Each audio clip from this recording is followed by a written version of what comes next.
इंद सद्वंदियाणं तिहुमणहित मधुर विसद्वक्काणं अंतातीत गुणाणं नमो जिणाणं चित भवाणं। हम सभी पंचस्तिकाय संग्रह का अध्ययन कर रहे हैं और इसमें प्रथम शुद्ध स्कंद की समाप्ति हो गई है, जिसमें 6 द्रव्य और पंचस्तिकाय का वर्णन किया गया था। द्वितीय शुद्ध स्कंद शुरू करने से पहले अमृतचंद आचार्य देव एक श्लोक कहते हैं, जिसमें पहले शुद्ध स्कंद में क्या कहा गया है और दूसरे शुद्ध स्कंद में क्या कहा जाएगा, यह बताया गया है। श्लोकार्थ। यहाँ द्रव्य स्वरूप के प्रतिपादन द्वारा शास्त्र के प्रथम शुद्ध स्कंद में द्रव्य सुषुप्त के प्रतिपादन द्वारा बुद्धिमान जीवों को शुद्ध तत्व, शुद्ध आत्म तत्व, शुद्ध आत्मा का उपदेश दिया गया है।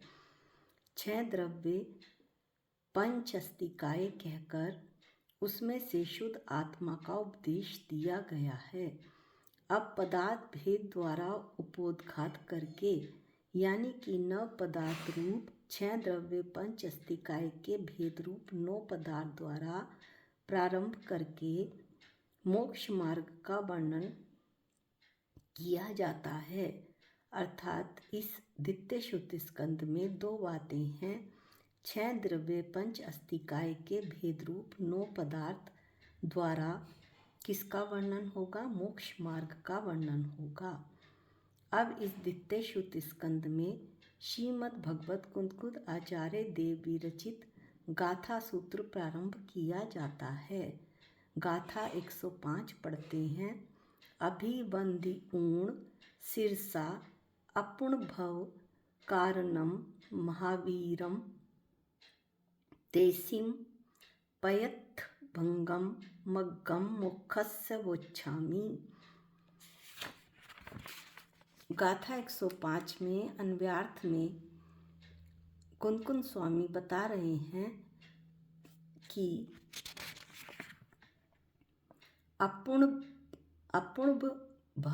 अभव कारणम, अपूर्ण भव के कारण, महावीरम श्री महावीर को, सिरसा अभिवंदियूण शीर्षा वंदन करके, तेसिम पयथ भंगम उनका पदार्थ भेद, काल सहित पंचस्तिकाय का 9 पदार्थ रूप भेद तथा मोक्षस्य मग्गम मोक्षस्य मोक्ष के मार्ग का वोच्छामि कहूँगा। क्या कहते हैं आचार्य?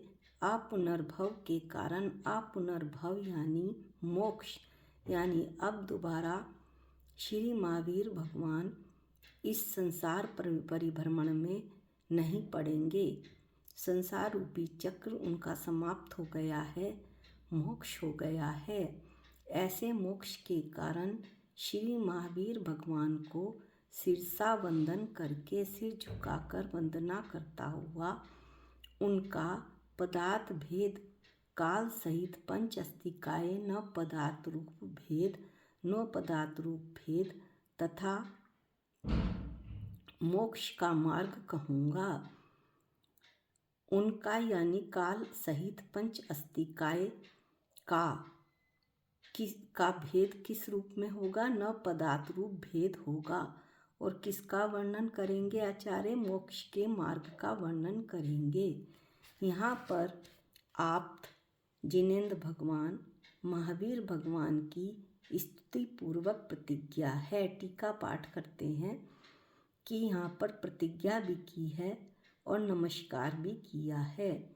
अमृतचंद स्वामी टीका में कहते हैं कि प्रवर्तमान महाधर्म तीर्थ के मूलकर्ता, प्रवर्तमान यानी महावीर भगवान का धर्म तीर्थ चल रहा है। धर्म तीर्थ, तीर्थ यानी जिससे तीरा जाए, मोक्ष मार्ग ऐसा। और इस धर्म तीर्थ किसका चल रहा है? महावीर भगवान का, क्योंकि आखिरी तीर्थंकर 24वें तीर्थंकर महावीर भगवान हैं। वर्तमान काल के 24 तीर्थंकरों में आखिरी तीर्थंकर महावीर भगवान हैं, जो पुनर्भव के कारण हैं, जो मोक्ष के कारण हैं। ऐसे भगवान परम भट्टारक, परम पूजनीय हैं। महादेवाधिदेव 100 देवों के द्वारा वंदित श्री वर्धमान स्वामी की, श्री महावीर भगवान की सिद्धत्व के निमित्त भूत भाव स्तुति करके सिद्धत्व के निमित्त भूत कि मैं भी, आचार्य अमृतचंद स्वामी कहते हैं कि सिद्धत्व के जो कारण हैं कि मैं भी इस पद मोक्ष को प्राप्त करना चाहता हूँ, इसलिए उनकी भाव स्तुति बाह्य में राग देश विकार से रहित होकर और अंतरंग में चेतन रूप परिणमित हो रहा हूँ।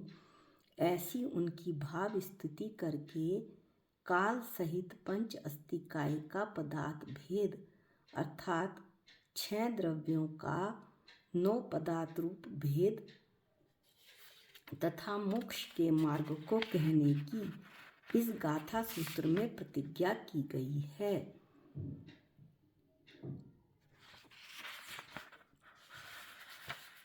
नौ पदार्थ हैं जीव, अजीव, पुण्य, पाप, आश्रव, संवर, निजरा, बंध, मोक्ष।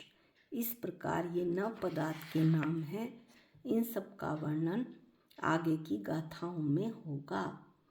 अगली गाथा अगले वीडियो में पढ़ेंगे, जिसमें कि मोक्ष मार्ग की सूचना दी गई है। आज के लिए इतना ही। निज निधि निज में बताई, ये अनंत उपकार है। इसके लिए जिन वाणी माँ को वंदनानंत बार है, वंदनानंत बार है। सबको जय जिनेंद्र।